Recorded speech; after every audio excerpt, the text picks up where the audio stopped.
तनू, अगं काय झालं? अस्वस्थ काय एवढीस? तुला माझ्याशी काही बोलायचं होतं म्हणून आली होतीस ना? बोल की मग. हो काकू, बोलायचं तर आहे पण ना थोडं दडपण आलंय. वेडी आहेस का तू? दडपण काय घ्यायचं? तू इथं आल्यापासून माझ्या मनातली प्रत्येक गोष्ट सांगितली की नाही मी तुला. मग विचार करू नकोस. जे काही मनात आहे ते बिनधास्त बोल. काकू, मी सांगते तुम्हाला, पण काकू, मी आता जे काही सांगेन ते ऐकून तुम्ही चिडणार नाही ना माझ्यावर? तनू, मला तुला जे सांगायचं ते आधी सांगू का ग? काकू प्लीज आधी मला बोलू द्या. नाही म्हणजे मला विश्वा आणि त्याची ती मैत्रीण आहे ना जानवी, तिच्याबद्दल सांगायचंय. अगं बाई, म्हणजे तुला कळलं? काय? मी तुला म्हटलं होतं की नाही, विश्वाची ती मैत्रीण जान्हवी, तिच्याबद्दल तुला काही कळलं तर सांग म्हणून. ती अगं आता या जगात नाहीये. तर मला खूप अपराधी वाटतंय ग. ती बिचारी या जगात नसतानाच मी तिच्याबद्दल काही बाई बोलले. आणि तुला ते जयंत कानेटकर माहिती आपल्या घरी येतात ते? हो. ती जान्हवी त्यांची बायको आहे. विश्वा आणि ती कॉलेजमध्ये असतानाच त्या दोघांचं लग्न झालं. पण मला ना फार विक्षिप्त वाटतो बाई तो माणूस. काकू, तुम्हाला कसं कळलं? तुम्हाला कसं कळलं म्हणजे? तुलाही काय माहितीये का तनू? हां, नाही नाही, म्हणजे मला काही माहीत नाही. नाही, तुम्ही आता काहीतरी सांगत होता ना, सांगा ना. हां, अगं ते कानेटकर आहेत ना, गेले कित्येक दिवस आपल्या घरात वावरत आहेत.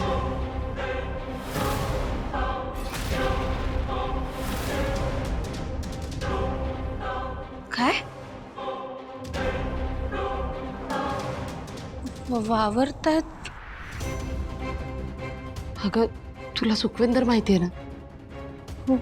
अगं जयंत कानेटकरांनी शब्द दिला होता म्हणून आपण सुखविंदरला इथे कामाला ठेवलं, बरोबर?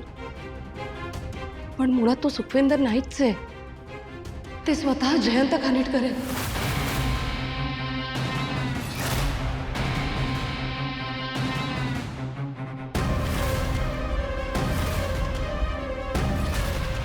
हो ना ग, गेले कित्येक दिवस हा माणूस आपल्याशी खोटं बोलून, दाढी मिशी लावून, पगडी घालून ड्रायव्हर म्हणून आपल्या घरात वावरतोय तो. तुला तर माहिती आहे ना, जयंत कानेटकरांची बायको मेली आहे.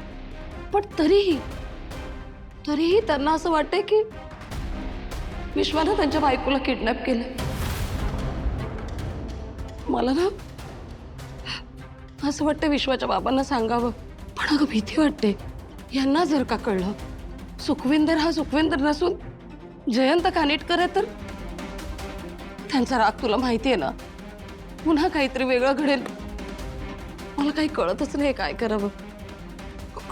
काकू, तुम्हाला कसं कळलं हे की ते जयंत कानेटकरच आहेत? खरं तर ना मला थोडंसं असं संशयास्पद वाटतच होतं. त्या दिवशी ना त्याला मी लेन्स लावताना पाहिलं. त्यानंतर तू किचनमध्ये असताना तो लपून फोटो काढत होता आणि मी त्याला पकडलं. तो काही न बोलता सॉरी म्हणून निघून गेला. बहुत बड़ी गलती कर बैठा। मैनू बड़ा बुरा लग रहा है जी। मैनू प्लीज माफ कर दो। आणि अगं आज काल आपली गाडी एका ठिकाणी उभी असताना एका गाडीचा धक्का लागला. त्या ड्रायव्हरची आणि ह्याची भांडणं झाली. त्याने थोडा आवाज यांच्यावर चढवल्यानंतर ते तडक गाडीतून उतरले आणि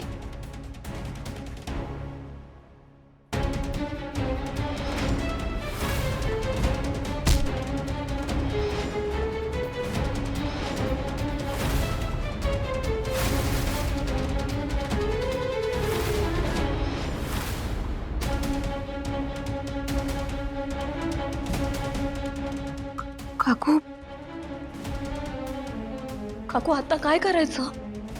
आता काय मला खरंच माहिती नाही अगं. मी आता तुला सांगते, मी कोणाशीच काही बोलले नाहीये. नाही काकू, अहो हे कोणाला तरी सांगायला हवं ना. विश्वा, नाही नको, विश्वाला प्लीज काही सांगू नको. कानेटकरांनी मला धमकी दिली. तुम्ही जर तोंड उघडलात तर ते विश्वाला फार महागात पडेल. And this is my first and final warning. मी जर याबद्दल कोणाला काही सांगितलं, विश्वाच्या जीवाला धोका आहे. तर मला खरंच कळत नव्हतं का, पण आता तुझ्याशी बोलले ना जरा जरा हलकं वाटतंय. नाहीतर डोकं पण आणलं होतं माझं. काय करायचं काहीच कळत नव्हतं.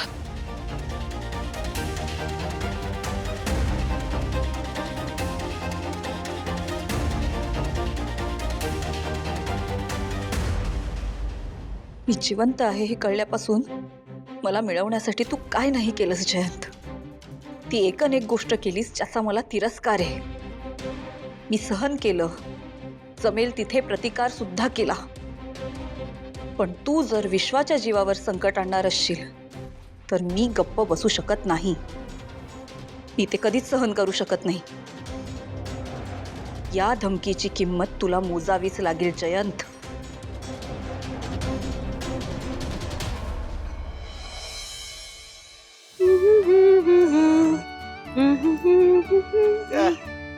काय रे, ठेव की तिकडं. वेंकी, अरे तू लाव की दुकान, मी इथं दुसरं काम करायला लागले ना. तू पण ना मध्ये मध्ये केलास ना. आता ती कामं लावायला लागलाय मला.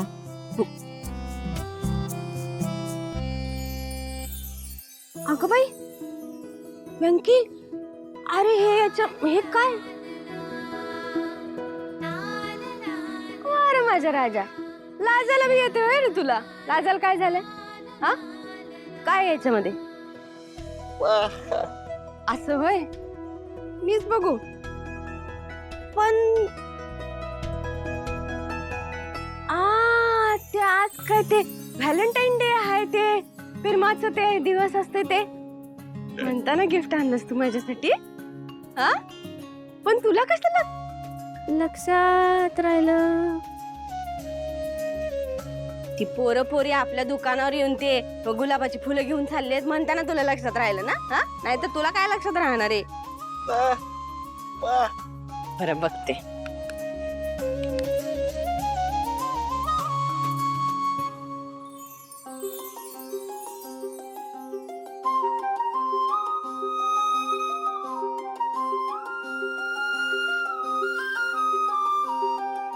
मंगळसूत्र